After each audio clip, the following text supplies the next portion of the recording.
parents are downright terrible. I'll be honest, I'll just say it out right now. Whether they're evil, absent, or just plain useless, they became such a huge trope in anime that it's practically a genre at this point. But my question is, why? Why are anime parents so bad? And what's the logic behind these tropes? I said shut up. You're a poop nose.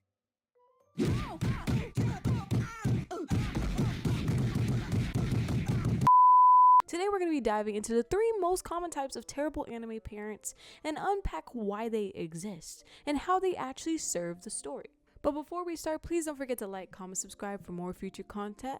And with that being said, let's dive in. From abandoning their kids for world-saving missions to outright evil actions, anime parents often feel like they've got better things to do than to actually parent, you know?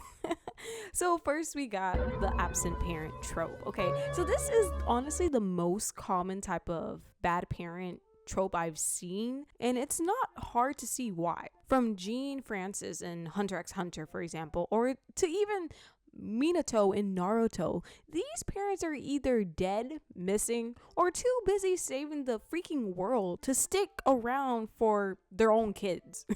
It's actually crazy. Storytelling wise, the absent parent trope forces the protagonist to grow up emotionally fast, which I understand, that's like a common thing. With no one to rely on, they're thrown into the deep end of life, which creates compelling drama.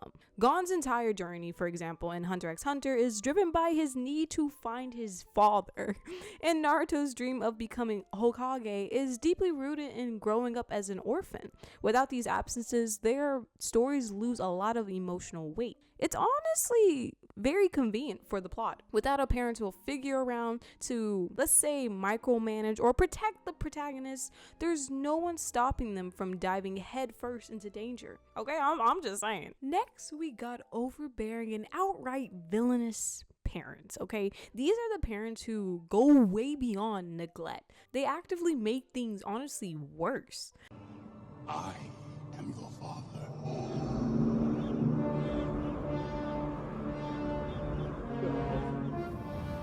Nuh-uh. The fuck you mean, nah? Let's talk about Gendo Ikari. Okay, arguably the worst anime dad of all time, mind you. Gendo emotionally manipulates his son Shinji, forcing him into life-threatening battles in a gigantic robot, while withholding even the tiniest bit of love and affection. So, you're asking me to take this thing and go out there and fight? Correct. How can you do this to me?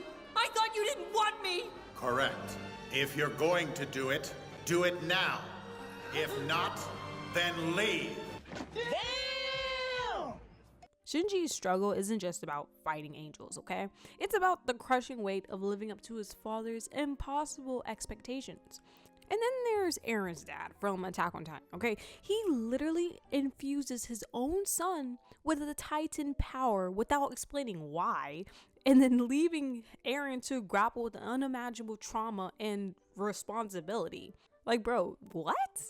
And it's crazy too, because this trope works because of the emotional state. A parent who's supposed to protect and nurture the protagonist essentially turns into a source of trauma, which creates an immediate and visceral conflict. It's powerful, heartbreaking, and let's be honest, the hallmark of anime storytelling. These stories really highlight, I would argue, how unresolved issues from older generations get passed down to their children.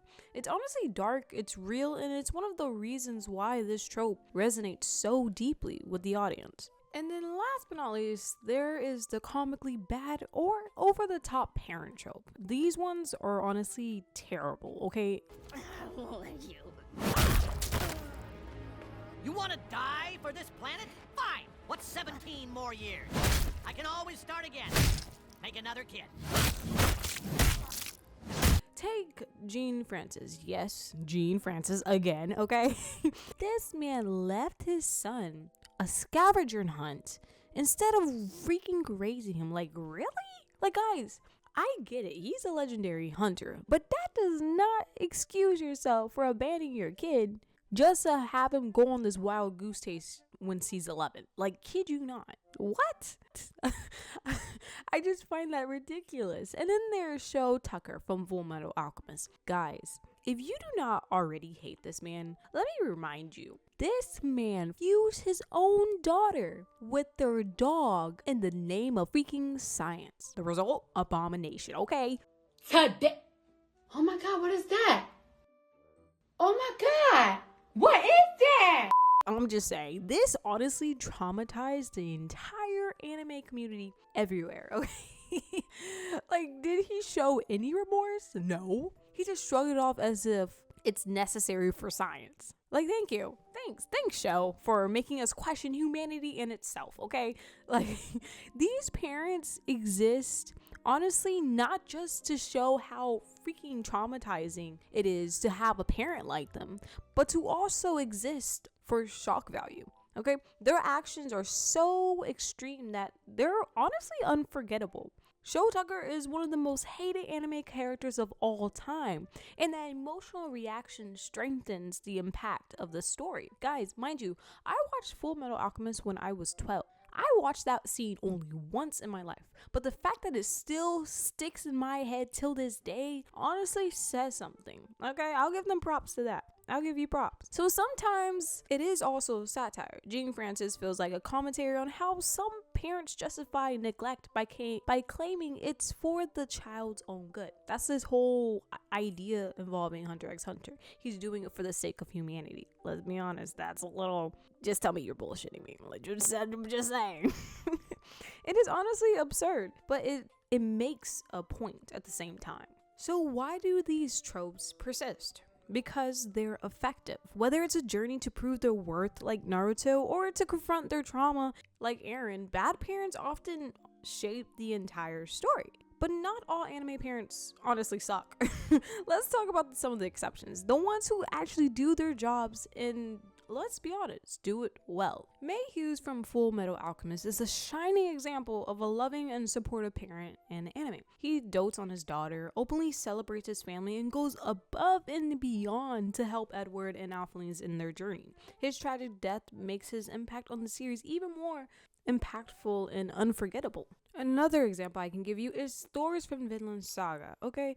This guy is a literal warrior who left a life of violence to raise his son in peace. His wisdom and sacrifice define much of Thorfinn's journey along the way as he grapples with the idea of war and its conflicts.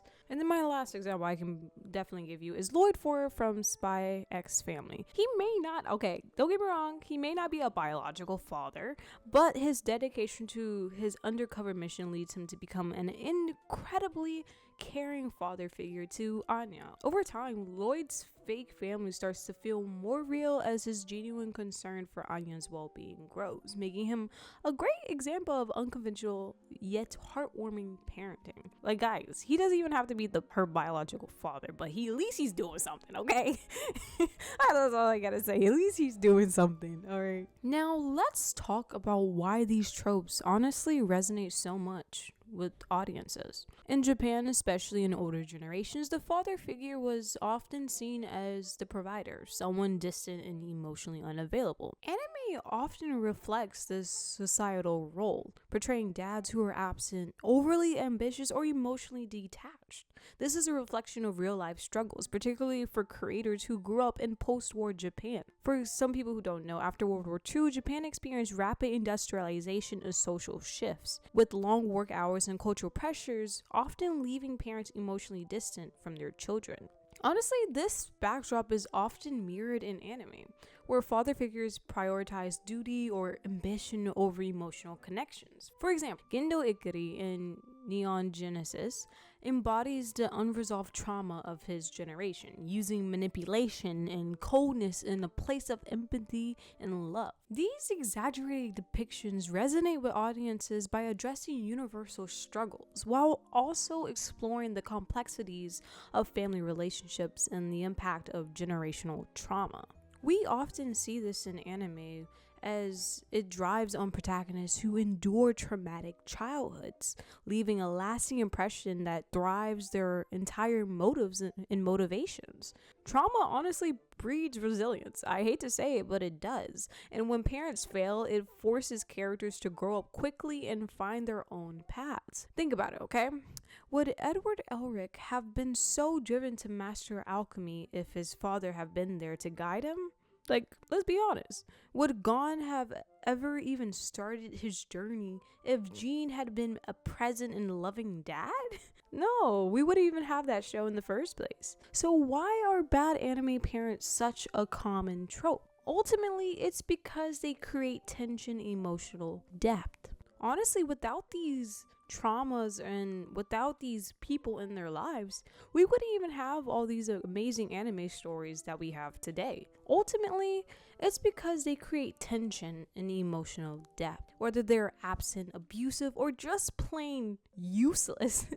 These parents force the protagonist to grow and push the story forward, but the good ones, they honestly remind us that not all parents are doomed to fail. In a medium built on extremes, those are rare moments of parental love shine even brighter. Parents like these often remind us that family doesn't have to be a source of pain. It can be a source of strength. These characters prove that love, sacrifice, and unwavering support can elevate a story just as much as the absence of it. So as you can see, guys, bad parents create drama, drive the character growth, and reflect real life struggles in a crazy way. But just as we've seen, not all anime parents are terrible. Some truly shine through their love and sacrifice. Whether they're the worst or the best, anime parents will always have a special place in our hearts. So here's my question. Which anime parent left the biggest impact on you? Whether they were amazing, terrible, or somewhat in between? Please let me know in the comments down below. And please don't forget to like, comment, subscribe for more future content, guys. And I'll catch y'all on the flip side.